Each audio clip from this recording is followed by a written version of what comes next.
Stoney is one of the Eastern Township's most prolific artists. Her work is collected and coveted across our region and beyond. Born and raised in Lennoxville, Lucy has always been involved in her community. So when the Empty Bowls initiative became known to her, the choice to contribute was easy. I was donating bowls to the Empty Bowls event in Montreal and Toronto. Potters all over the country would just ship bowls in. The chaplain at Champlain Bishops at the time, Heather Thompson, he contacted me and said, can't we do something here? And so Empty Bowls Lennoxville, Bowl de Partage were born. For the last 8 years, Empty Bowls took place on a weekend. People could arrive for lunch, buy a handmade bowl, and have it filled with homemade soup. They would eat as a community and leave with their empty bowls. This year, gatherings are out of the question. So Lucy had a yard sale and called it Empty Bowls. I'm of a certain age that I watched Andy Rooney and Judy Garland movies where they would say, let's put on a show, my uncle has a barn. And so they did. Together with a small army of volunteers, they set up tables in Lucy's front yard. Longtime Empty Bowls volunteer Nancy Robichaud greeted people at the gate, making sure that all security measures were followed. But why go to all the trouble?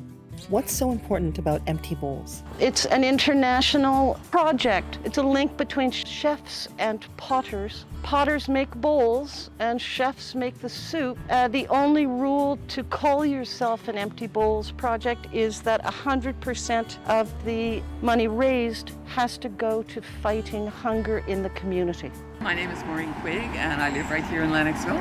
I'm here first of all because I love Lucy's pottery. Anything she makes, I love.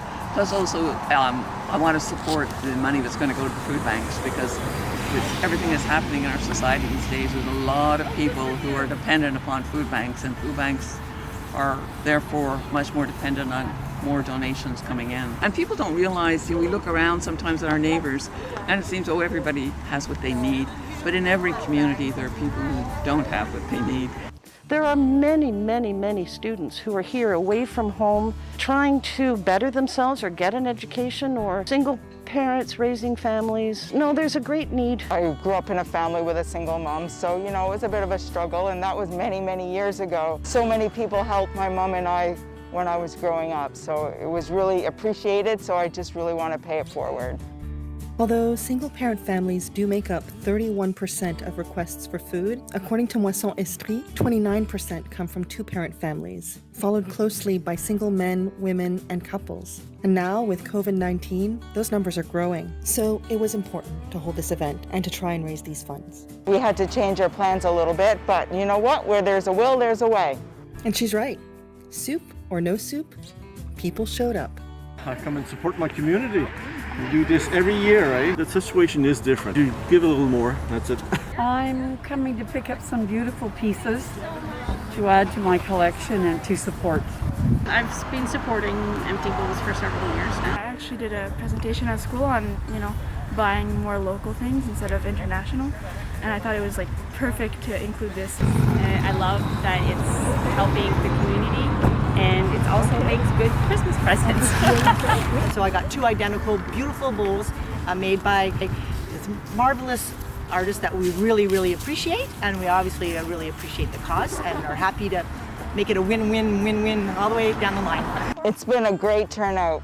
Despite the fact that we can only allow 6 people in at a time, people have been very, very patient waiting in line, and we really appreciate that. People had no problem showing up and waiting in line. Choosing their bowl, however, was another thing altogether. I could have walked off with a dozen. I'll send that to my sister in Calgary, because she's very kind. I chose a traditional antique look. In the end, everyone seemed happy with their bowls and their contribution to the cause. Staring blindly back at these bridges that I've crossed.